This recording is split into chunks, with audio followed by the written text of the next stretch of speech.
शक्ति संचय कीजिए। जीवन एक प्रकार का संग्राम है।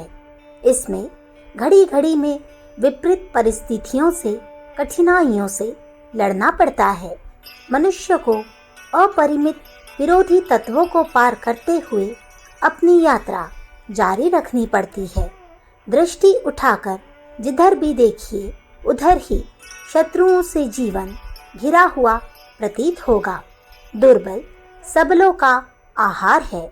यह एक ऐसा कड़वा सत्य है जिसे लाचार होकर स्वीकार करना ही पड़ता है। छोटी मछली को बड़ी मछली खाती है। बड़े वृक्ष अपना पेट भरने के लिए आसपास के असंख्य छोटे छोटे पौधों की खुराक झपट लेता है और वे बेचारे छोटे पौधे मृत्यु के मुख में चले जाते हैं। छोटे कीड़ों को चिड़िया खा जाती है और उन चिड़ियों को बाज आदि बड़ी चिड़िया मार खाती है।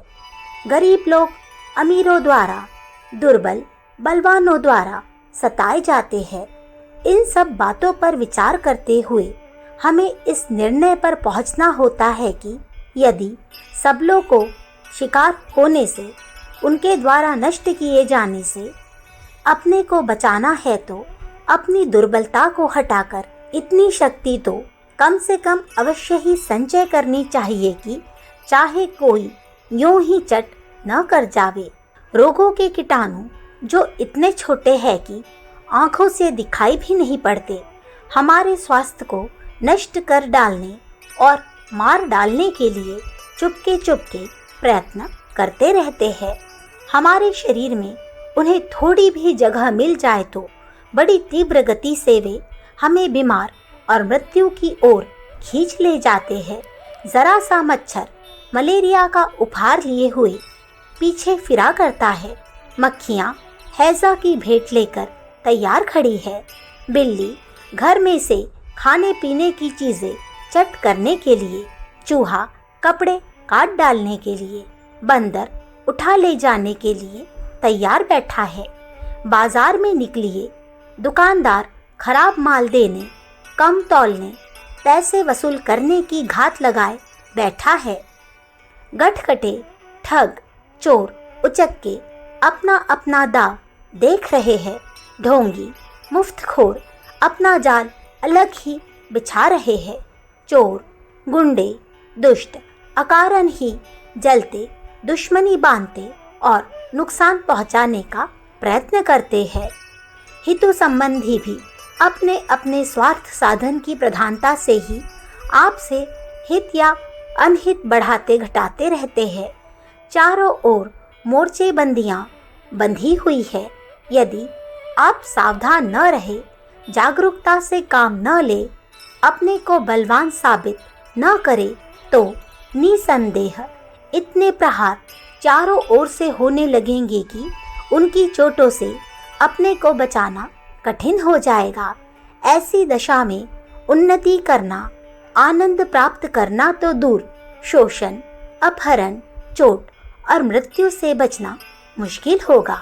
अतएव सांसारिक जीवन में प्रवेश करते हुए इस बात को भली प्रकार समझ लेना चाहिए और समझकर गांठ बांध लेनी चाहिए कि केवल जागरूक और बलवान व्यक्ति ही इस दुनिया में आनंदमय जीवन के अधिकारी है। जो निर्बल, अकर्मण्य और लापरवाह स्वभाव के हैं, वे किसी न किसी प्रकार दूसरों द्वारा चूसे जाएंगे, आनंद से वंचित कर दिए जाएंगे। जिन्हें अपने स्वाभाविक अधिकारों की रक्षा करते हुए प्रतिष्ठा के साथ जीने की इच्छा है, उन्हें अपने दुश्मनों से सजग रहना होगा। उनसे बचने के लिए बल एकत्रित करना होगा। जब तक आप अपनी योग्यता नहीं प्रकट करते, तब तक लोग अकारण ही आपके रास्ते में रोड़े अटकावेंगे। किंतु जब उन्हें यह मालूम हो जाएगा कि आप शक्ति संपन्न है, तो वे जैसे अकारण दुश्मनी ठानते थे, वैसे ही अकारण मित्रता भी करेंगे। बीमार के लिए पौष्टिक भोजन विष तुल्य हो जाता है, किंतु स्वस्थ मनुष्य को बल प्रदान करता है। जो सिंह रास्ते चलते सीधे सीधे आदमियों को मारकर खा जाता है, वही सिंह सर्कस मास्टर के आगे दुम हिलाता है और उसकी आज्ञा का पालन करता हुआ बहुत बड़ी आमदनी कराने का साधन बन जाता है। अच्छे स्वास्थ्य वाले को बलवान कहते हैं, परंतु आज के युग में यह परिभाषा अधूरी है।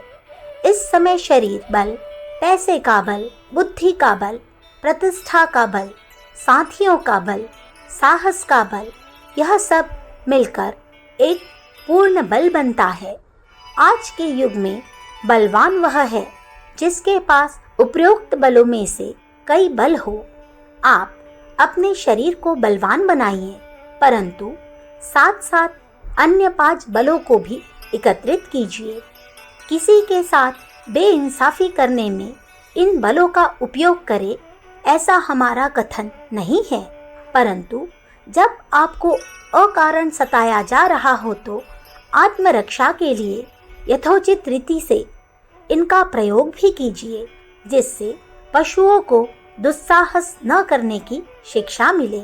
बलवान बनना पुण्य है, क्योंकि इससे दुष्ट लोगों की कुवृत्तियों पर अंकुश लगता है और दूसरे कई दुर्बलों की रक्षा हो जाती है। आनंद पुरुषार्थी को प्राप्त होता है।